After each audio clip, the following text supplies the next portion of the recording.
Hello. So this one I like very much and it's very famous. It's the Egyptian Book of the Dead. Actually the Book of the Dead of Ani, the person who commissioned this exemplar.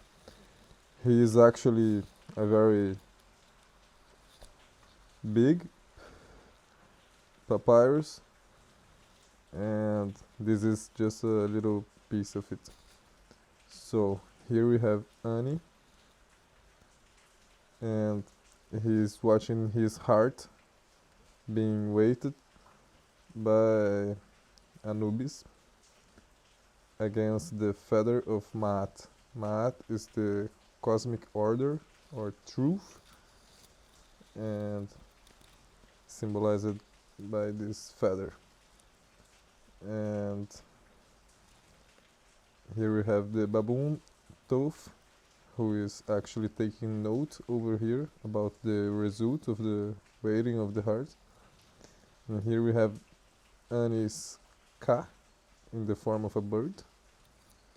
And this is the famous weighting of the heart. And if your heart is judged um, heavy with sin, there are commandments actually similar to the biblical ones that the Egyptian dad would say he did not sin, so and so.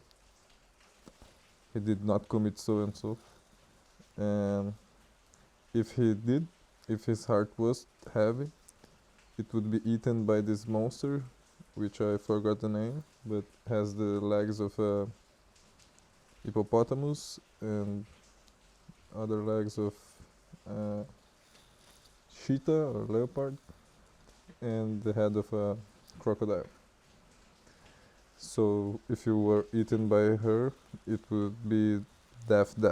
You would not continue in your journey to be united with the sun. So Ani's heart is light, and he is taken by Horus to meet Osiris, the lord of the underworld. Here we can see that Ani's hair is white, so he's illuminated. He's getting closer to the sun in his journey, and Osiris is backed by Isis and Nephthys, his sisters, and this whole image has a deeper anatomical meaning because the proportions of it are actually the proportions of the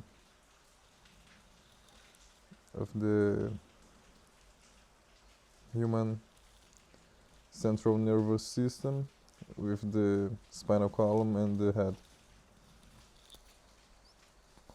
As you can see in this image, it is aligned in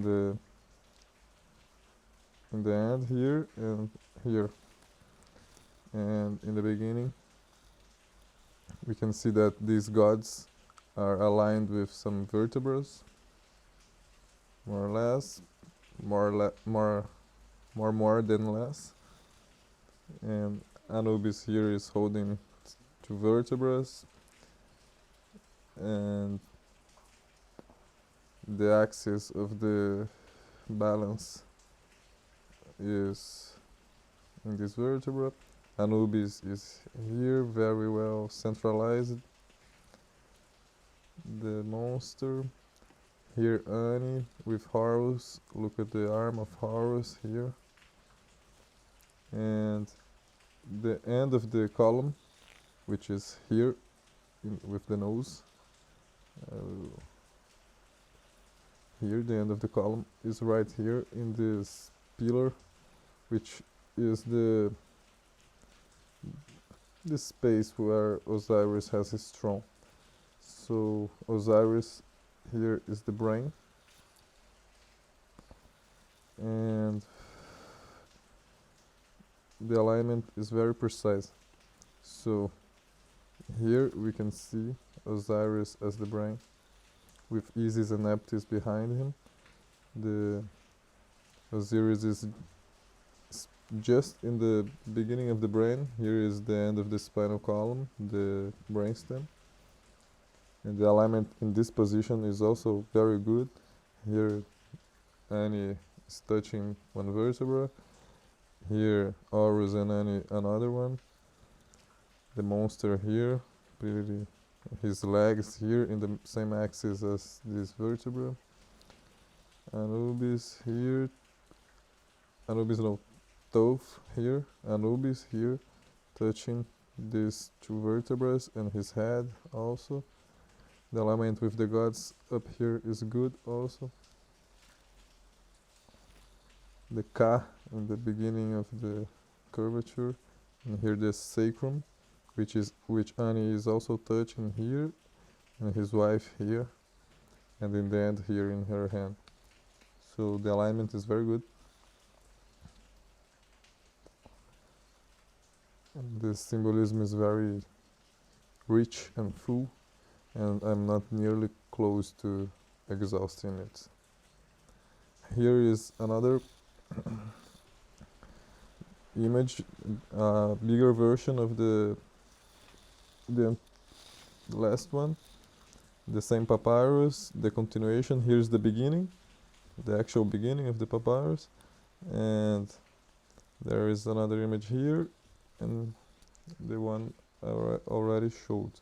So here we can see there is also an alignment, but this one I tried this one so I could check if the heart here is in the place of the heart, and I think it may be. I'm not sure, I have not tested it, but it is in the left side.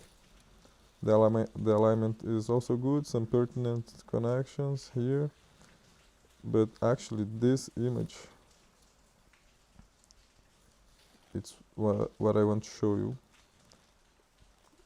Actually this one, which also has the alignment as I showed in the video about the papyrus of Hunefer. The jet pillar is aligned with some vertebrae here, here, here, and here. And also we have Isis and Nephthys, Thoth, the sun, and the Ankh, the symbol of life. The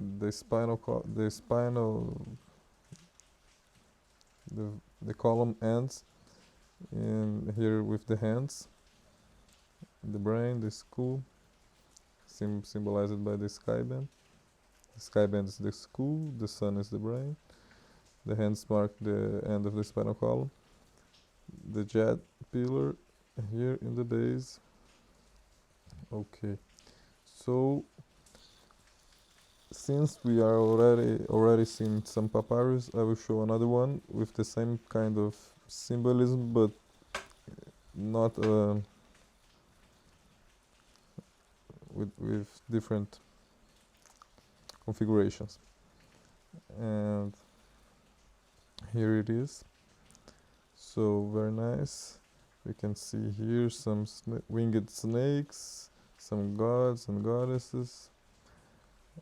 I can't get into what I know about this symbolism, but there are plenty of it. Here the rising and setting sun, the symbol of time, and Osiris here in his throne, a similar image, another book of the dead with anatomy in it. So there are this division here. Here is the end of the spine with this goddess. Some nice alignments here in the backs of these entities.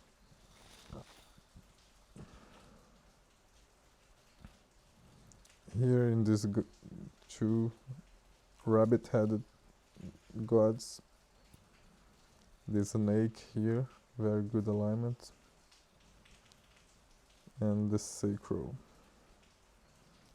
So that's about it.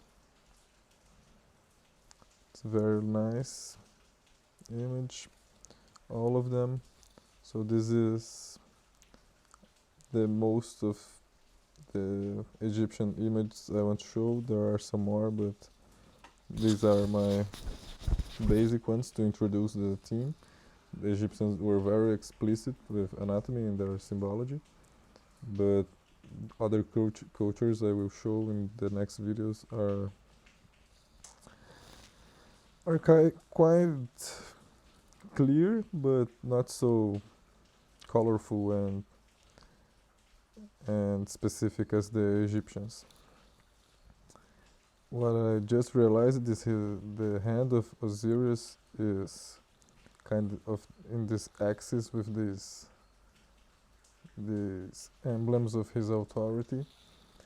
Well, one of these is the crook of a shepherd, and one of these, I don't know, some symbol of authority of the Pharaoh. Osiris is the Pharaoh of the dead, and his head is in the eye, his throne is in the other eye, and there is this kind of axis here.